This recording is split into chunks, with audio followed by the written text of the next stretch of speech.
Today is March 30th, 2025. I'm here just below, this is the boat launch at the Iron Gate. And that would be the bridge that I normally video off of. And you can see where the trees were wadded up before. It did break some of the beams on the bottom of the bridge.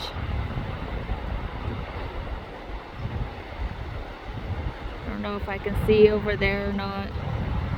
But those are the beams that they were wedged up against.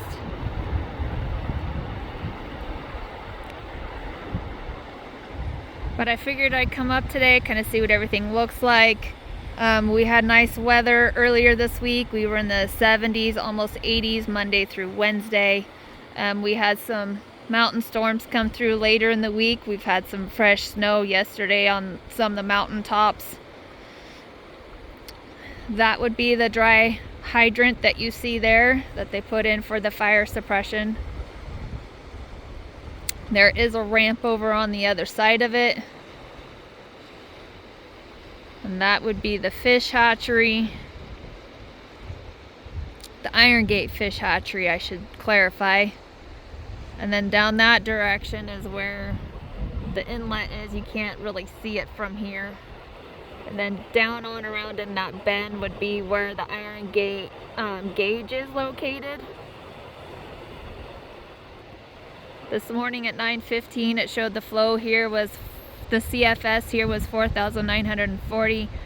When I just checked it recently, it wasn't updated. I don't get cell service up here, so I can't check and see what it currently is. But you can kind of see what this whole area is looking like right now.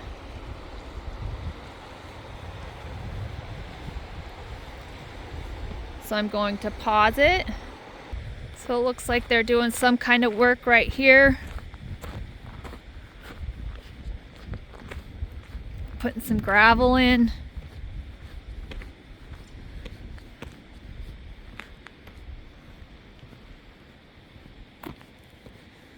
The bridge is open. They've got the road closed signs out.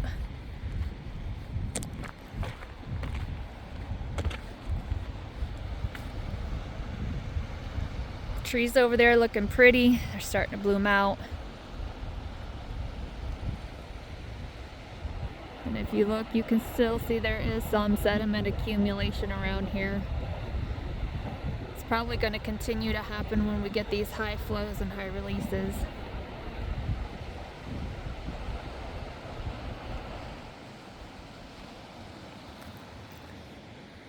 I'm going to come over here. This is where I had a good vantage view of the bridge before. You can see the sediment, dirt that's all down there that's accumulated.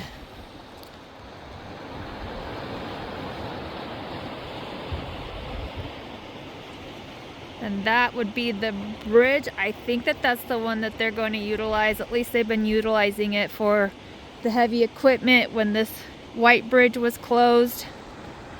I think that they were using that metal one for the employees of the fish hatchery to get over there, because they still have the other road closed. The other road I'm talking about, you can see it right there. It goes on up and around the bend.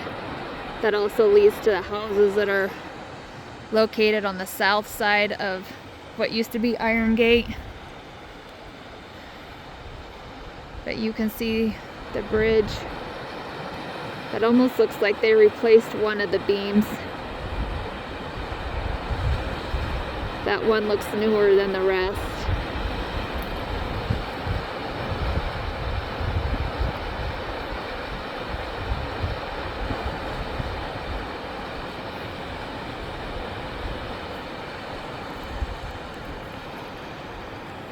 So I'm going to pause it and I'm going to go take a walk down the White Bridge. This is another perspective of what that area looks like.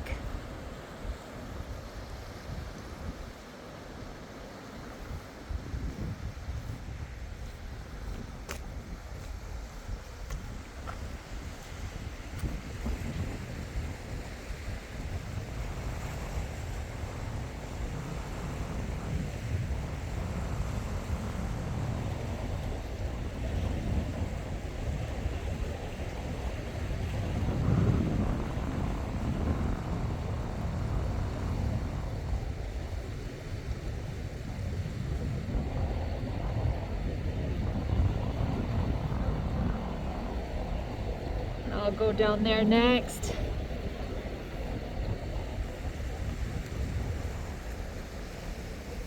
It's not real clear looking here.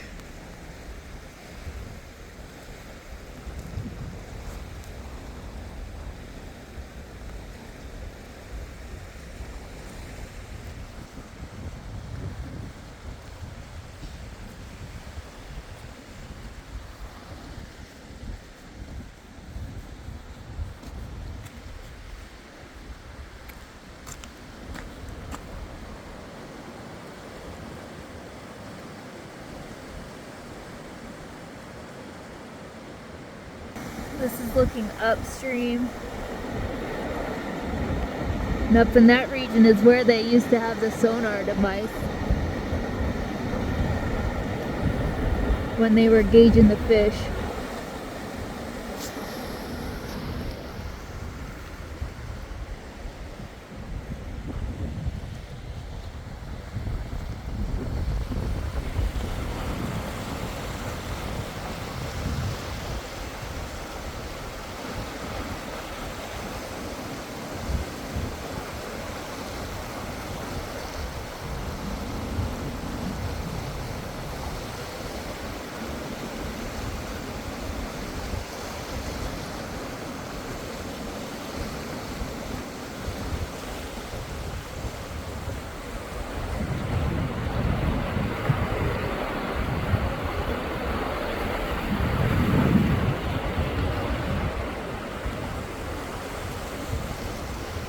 And this is what it's looking like up where the dam was.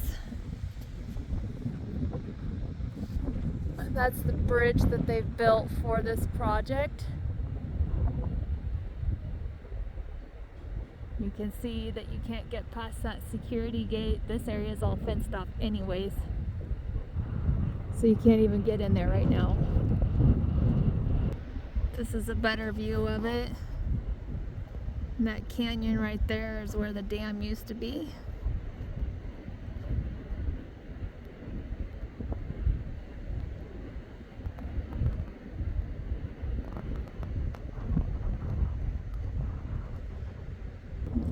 And this is the road that is referenced for homeowners that live on the south side of what used to be Iron Gate, the Iron Gate Lake Estates.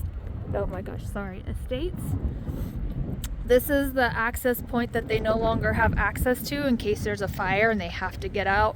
Right now there's only one way for them to get out, and that would be heading out on the Ager-Beswick Road. So I know that this is the concerns for them, is that if there's ever an event of a fire, they no longer have access to get out this way.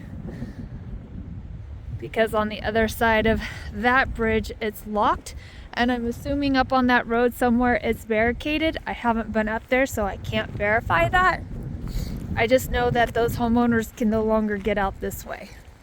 So I know that those have been concerns, just explaining it for all of you that don't understand that aspect of what some of these property owners have been talking about. So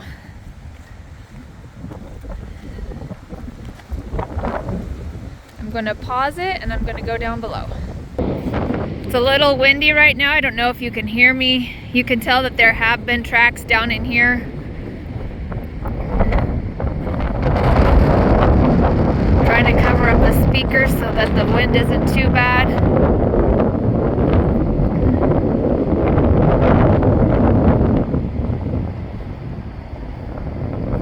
I can tell somebody's been walking down in there.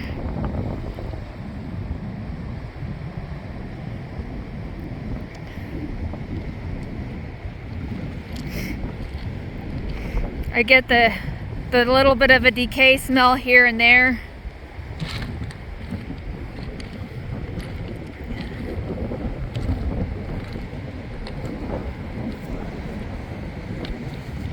I apologize for the wind. I am trying to block it out the best that I can.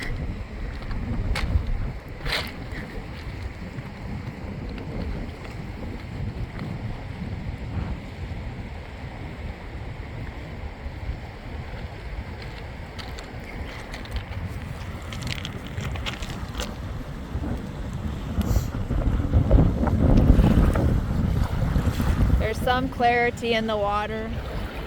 You can at least kind of see the rocks. Sorry, I'm going too fast.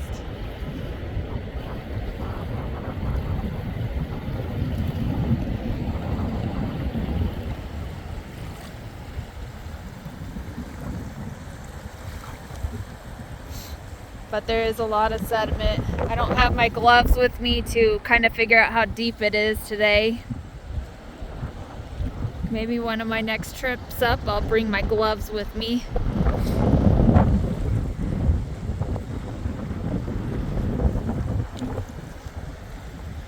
You can kind of see the ripples in it. I know it's kind of hard to tell because it is kind of dark.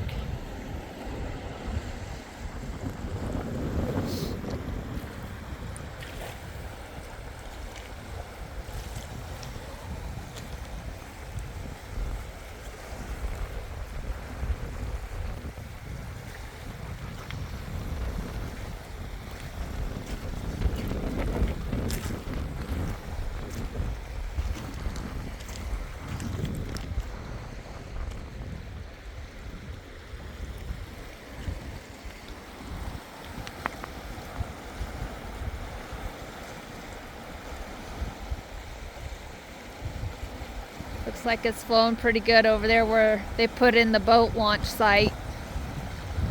Be kind of curious to see what this whole area looks like once the flows decrease.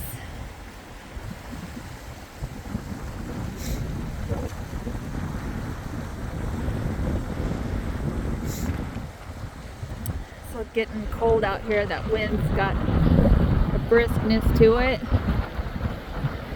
Right up there is where they placed the sonar device before when they were tracking the fish last October, November. Then up around that bend is where the dam was located, which you can't really see it now where it would have been because that bridge is kind of in the way. But I don't know if you can kind of see that metal thing in the middle. It was kind of on the other side of that.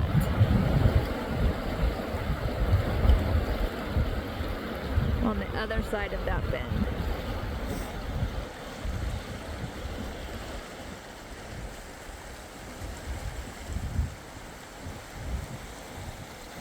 But anyways, that's what it's looking like here today.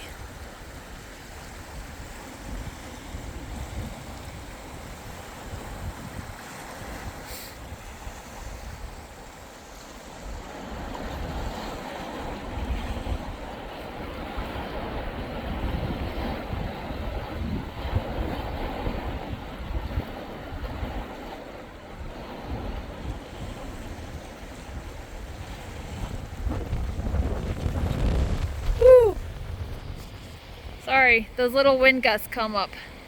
Almost kind of blows me over a little bit. It's chilly. Alright, I'm off to my next stop.